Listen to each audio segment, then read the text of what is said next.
ورحمة الله وبركاته. الحمد لله رب العالمين، وصلوات الله وسلامه على سيدنا محمد المصطفى وعلى آله وأصحابه أجمعين، وبعد. مکرم حاضرین، آج 10 رمضان کو ام المؤمنین حضرت خدیجہ کبریٰ رضی اللہ تعالی عنہا کا وصال مبارک کا دن ہے. آج ہم نے قرآن کریم کا جو حصہ تلاوت کیا،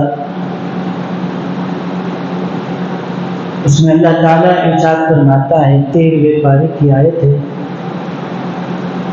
کہ خداوند قدوس نے ایمان اور کفر دونوں کی مثال بیان کی اور کہا کہ ایمان کی مثال ایک پاکیزہ درخت کی طرح ہے. میں اس آیت کی روشنی میں حضرت خدیجہ کبریٰ رضی اللہ عنہا کی زندگی، بلکہ صرف حضرت خدیجہ ہی نہیں، سارے یہ بزرگ ہستیوں کی زندگیوں کو آپ دیکھ سکتے ہیں کہ قرآن کی اس آیت میں یہ سب ہم کو اس کے اندر نظر آتے ہیں.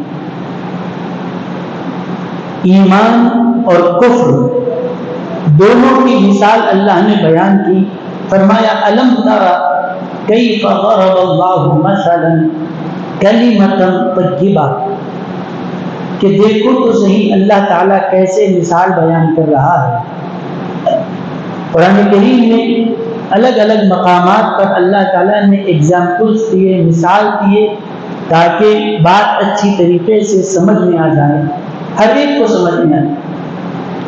مثال کیسے دی جا رہی ہے کہ فرمایا ایمان کی مثال ایک پاکیزہ درخت کی طرح ہے، اور وَمَثَلُ كَلِمَةٍ خَبِيثَةٍ كَشَجَرَةٍ خَبِيثَةٍ، اور کفر کی مثال بھی ایک ناپاک درخت کی طرح ہے. تو ایمان کو بھی ایک درخت سے مثال دی، تشبیہ دی، اور کفر کی تمثیل بھی ایک درخت سے دی. فرق یہ ہے کہ یہ پاکیزہ درخت ہے اور یہ ناپاک جھاڑ ہے. دونوں میں فرق کیا ہے؟ جو اچھا اور پاکیزہ درخت ہوتا ہے اس کی پہلی کوالٹی یہ ہے، قرآن نے خود یہ بیان فرمائی کہ اصلها ثابت وفرعها في السماء. جو اچھا درخت ہے، پاکیزہ درخت ہوتا ہے، اس کی جڑیں مضبوط ہوتی ہیں. پہلی چیز کہ اچھے درخت کی پہچان یہ ہے کہ اس کی جڑ مضبوط ہو اور زمین کے اندر وہ بالکل اس کی جڑیں پیوست رہتی ہے، زمین پہ دسی ہوئی رہتی ہے اور پھیلی ہوئی رہتی ہے.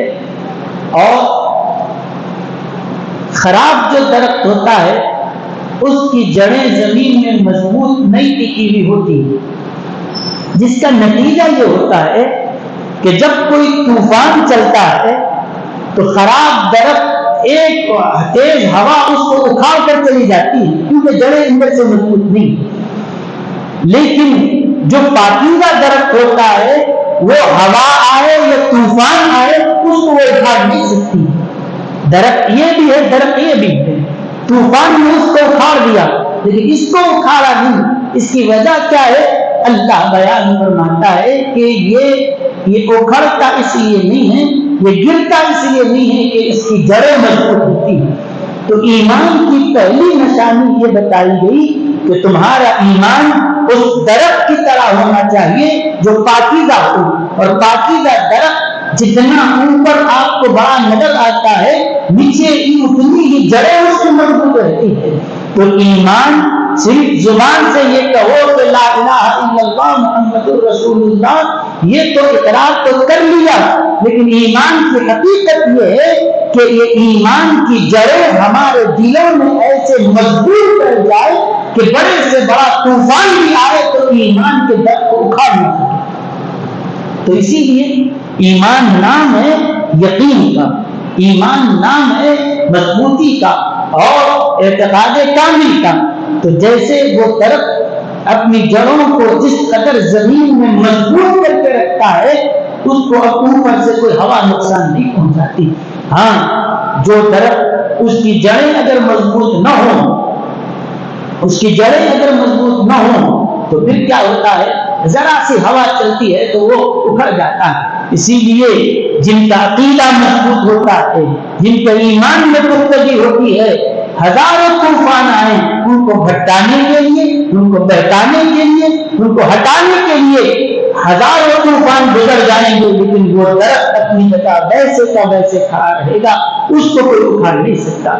البتہ اگر ایسا پاکیزہ درخت نہیں ہے، جڑیں اس کی مضبوط نہ ہو تو پھر کوئی بھی آ کر اس کو بہکا دیتا ہے، کوئی بھی آ کر اس کو دین سے ہٹا سکتا ہے، اپنے اس کے عقیدے سے ہٹا سکتا ہے، اس کے مذہب سے، اس کے مسلک سے اس کو ہٹا سکتا ہے. تو اللہ تعالیٰ نے دو کی چیزوں کی مثال بیان کی، ایمان اور کفر، اچھائی اور برائی دونوں کو سمجھ لو. یہ بھی ایک درخت ہے، یہ بھی ایک درخت ہے، لیکن درخت وہی ٹک سکتا ہے. اچھے درخت کی کوالٹی یہ ہے، پہچان یہ ہے کہ اس کی جڑیں مضبوط ہیں. آج ضرورت اس بات کی ہے، ہم ایمان تو لائے ہیں لیکن ایمان کی اور مضبوطی ہم اپنے اندر پیدا کریں. آج آپ دیکھیے اتنی آسانیوں کے ساتھ آپ کو ہر جگہ ایک کولر لگا ہوا ہے، فین لگا کر، اے سی لگا کر، یہ ساری سہولتیں دے کر مسجد میں نماز کے لیے جمع ہے. بڑی تعداد ایسی ہے الحمدللہ جو شروع سے ختم تک رہتے ہیں، لیکن بعض نوجوان ایسے ہیں اتنی سہولتیں ہونے کے باوجود بھی پیچھے پیر پھیلا کے بیٹھے ہیں. پھر رکوع میں جب جاتے ہیں تب آ کر ملتے ہیں. شرم کرنا چاہیے. ذرا ان فلسطین کے مسلمانوں کے ایمان کو بھی دیکھو، ان کے پاس کولر نہیں ہے، اے سی نہیں ہے، مسجدیں بھی شہید ہو گئی، مسجد کا ملبہ پڑا ہے، لیکن اللہ کا بندہ اسی پر مصلی بٹھا کر تراویح ادا کر رہا ہے، نماز ادا ہو رہی ہے. یہ ہے ایمان کی مضبوطی. ساری آسانیاں ہونے کے باوجود ہم میں یہ ہے کسل مندی ہے. ابھی میں نماز کو آ رہا تھا، عشاء کی نماز چل رہی ہے، باہر لوگ بیٹھے ہوئے، فرض نماز ہو رہی ہے، باہر بیٹھنے والے اپنی جگہ بیٹھے ہیں، جس کو بول سکتے ہیں، دعوت دے سکتے ہیں، بلا کر لائے، اور لیکن جو ہے اپنی منمانی کرتے ہوئے ویسے ہی بیٹھنے والے. حسیب ان کے لیے یہی کہا جا سکتا ہے اللہ ان کو نیک توفیق دے. لیکن دیکھیے آپ یہ کیسے ایمان کی مضبوطی ہے کہ 150 200 سے زیادہ دن گزر گئے، ستایا جا رہا ہے، کھانے کے لیے کچھ نہیں ہے. آج روزے رکھنے کے لیے بہانے ہی لے کر رہے ہو، ان کو افطار کے لیے کچھ نہیں ہے. گھاس ابال کر افطار کر رہے ہیں، وہ لوگ گھاس ابال کر اس کا سوپ بنا کر پی کر روزہ کھول رہے ہیں، افطار کر رہے ہیں. یہ کیا ہے؟ اللہ فرماتا ہے اصلها ثابت. ان کو کئی بمباری ان کے ارادوں کو بدل نہ سکی، اور کئی دن کے بھوک اور فاقے ان کے لوگوں میں فرق نہیں لا سکے. اس کی وجہ یہ ہے اصلها ثابت، اس کی ایمان کی جڑیں مضبوط ہے، اس کو کوئی ہوا نہیں گرا سکتی. ایک اسرائیل نہیں، ہزاروں اسرائیل بھی آ جائے تو ان کو ہٹا نہیں سکتے، کیونکہ یہ ایمان کی نشانی ہے کہ یہ طوفانوں کے بیچ میں کھڑا رہتا ہے. طوفانوں کے بیچ میں یہ چراغ جلتا ہوا رکھ کر ہمارے اسلاف نے بتایا. لیکن اس کے برخلاف وہ لوگ جن کا ایمان مضبوط نہیں ہوتا، ذرا سی آندھی آ جائے تو اکھڑ کر کہیں چلے جاتے ہیں، اپنے مذہب کو بدل دیتے ہیں، اپنے نظریات کو بدل دیتے ہیں. اللہ تعالیٰ نے ان دونوں کی مثالیں بیان کروائی، اور اس کے بعد فرمایا اصلها ثابت. جب جڑیں مضبوط ہوتی ہیں نا، پھر وفرعها فی السماء، تو اس کی شاخیں آسمان تک پہنچ جاتی ہیں، آسمانوں تک اس کی شاخیں پہنچ جاتی ہیں. وہ لوگ جن کے ایمان میں مضبوطی ہوتی ہے، جن کے ایمانوں میں ایمان میں قوت اور طاقت رہتی ہے، تو پھر حال یہ ہوتا ہے کہ ان کے تذکرے آسمانوں میں ہونے لگتے ہیں، فرشتے ان کا ذکر خیر کرتے ہیں. اور اس کے بعد فرمایا تؤتی اکلها کل حین باذن ربها. پاکیزہ درخت کی مثال یہ ہے کہ وہ کسی اپنا پھل دینے میں کسی موسم کا محتاج نہیں ہوتا. درخت آپ دیکھتے ہیں سال میں ایک بار پھل دیتا ہے، بعد وہ ہو جو سال میں 2 بار کوئی اپنا فصل دیتے ہوں گے، درخت وہ ہے کہ موسم جب آیا پھر پھل دیا، پھر سال گزرنے کے بعد پھر جب آئے گا تبھی پھل دیتا ہے۔ لیکن ایمان کے درخت کو اللہ فرماتا ہے ایمان کا درخت یہ وہ ہے جو ہمیشہ ہرا رہتا ہے اور ہمیشہ پھلدار رہتا ہے۔ تؤتی اکلھا کل حین، کہ تم یعنی ایک درخت جو لوگوں کو فائدہ دے رہا ہے، جو لوگوں کو پھل دے رہا ہے، وہ ایک سال میں ایک مرتبہ نہیں ہمیشہ ہونا چاہیے۔ جیسے ایک درخت وہ ہے جو سال میں ایک بار پھل دیتا ہے پھر باقی مہینوں میں پھل نہیں دیتا، ان کی مثال ان مسلمانوں کی طرح ہے جو ایک مہینہ رمضان میں آ کر عبادت کرتے ہیں، باقی دنوں میں پھر باقی ہو۔ وہ درخت ایسا ہے جو صرف سال میں ایک بار پھل دیا۔ لیکن اللہ فرماتا ہے ایمان کا درخت وہ ہوتا ہے کہ یہ پھل دینے میں کسی موسم کا محتاج نہیں، سردی ہو کہ گرمی ہو وہ ہر وقت پھل دیتا رہتا ہے۔ مطلب کیا ہے کہ مسلمان ہر وقت ایسا رہے کہ دوسروں کو فائدہ پہنچانے والا، دوسروں کو راحت پہنچانے والا۔ کب پہنچائے؟ ہر وقت راحت پہنچاتا رہے، ہر وقت لوگوں کو غذا فراہم کرتا رہے۔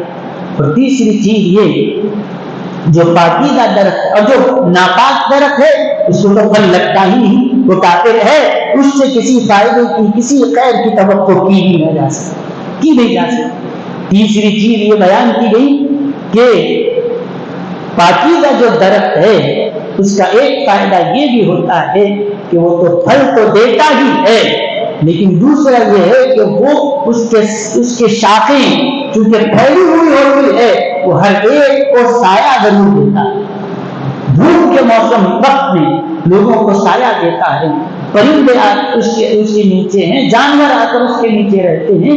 تو گویا اللہ مثال دے رہا ہے تم اس نفع بخش اور پھلدار درخت، مضبوط درخت کی طرح بن جاؤ کہ لوگ آئیں تو تمہارے نیچے راحت اور تمہارے سائے میں زندگی گزار سکے، لوگ آئیں تو تم لوگوں کو پھل دینے والے بنو۔ اور یہی آپ ساری کوالٹیز اس کے اندر جو آپ دیکھ رہے ہیں تو ہمیشہ وہ پھل دیتا رہتا ہے۔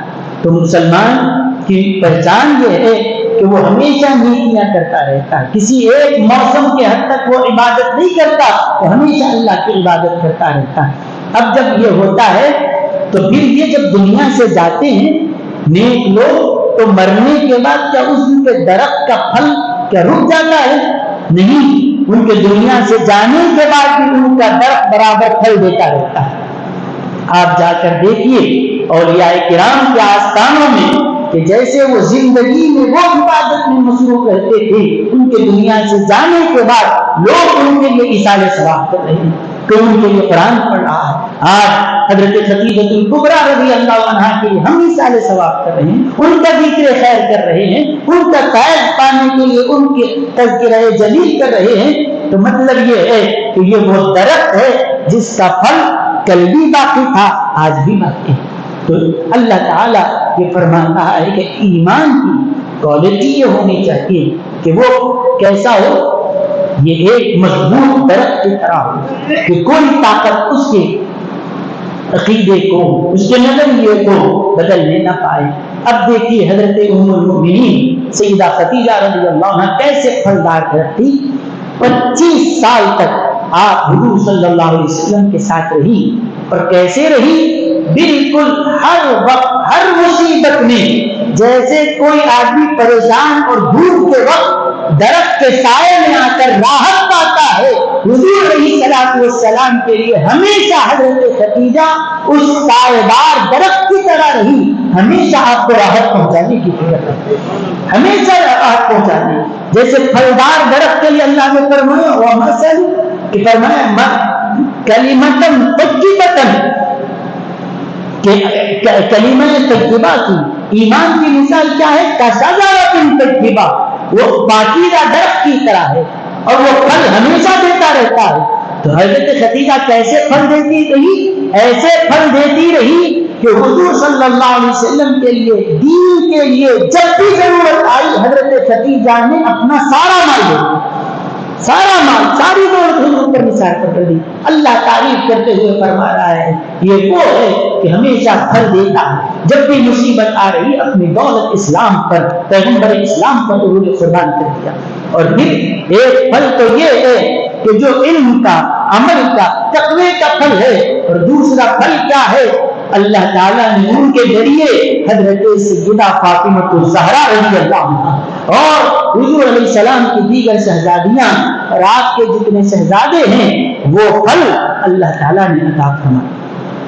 تو یہ حضرت بی بی خدیجہ کبریٰ رضی اللہ تعالی عنہا حضور صلی اللہ علیہ وسلم کی ایسی رفیق حیات ہی نہیں ہے بلکہ ہر کام میں, ہر موڑ میں برابر حضور صلی اللہ علیہ وسلم کے مشن میں آپ کے ساتھ دیں. نبی کریم علیہ السلام یہ فرمایا کرتے تھے, یہ اللہ تعالیٰ کا کرم ہے کہ اللہ تعالیٰ نے میری ازواج کو میرے دین کے لیے مددگار بنایا. عام طور پر عورتیں کام میں رکاوٹ بن سکتی ہے یہ, لیکن فرمایا ان کو اللہ تعالیٰ نے دین کے لیے ایسا مددگار بنایا کہ آپ دیکھیں حضرت خدیجہ کو, یا دیکھیں حضرت عائشہ کو, یا دیکھیں حضرت حفصہ کو, یا دیکھیں اور ازواج مطہرات کو, وہ ہر وقت دین کو آگے بڑھانے اور دین کو پھیلانے اور اسلام کو مضبوط کرنے اور حضور کے مشن کو آگے بڑھانے کی فکر کرنے والے تھی.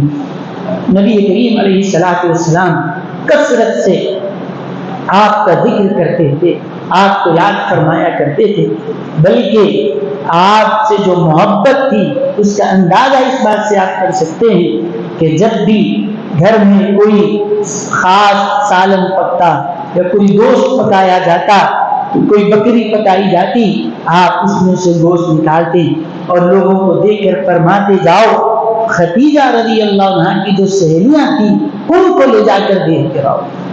یعنی آپ کا اتنا لحاظ رکھتے تھے کہ آپ سے ملاقات کرنے والی آپ کی جو سہیلیاں تھیں جو آپ کے ساتھ رہا کرتی تھیں, آپ کے وصال مبارک کے بعد بھی صرف آپ کے تعلق کی وجہ سے حضور علیہ السلام ان کا لحاظ کرتے تھے, ان کے پاس بھیجایا کرتے تھے. اللہ تعالیٰ ہم سبوں کو توفیق عطا فرمائے, حضرت کے فیض سے مالا مال فرمائیں اور دعا فرمائیں.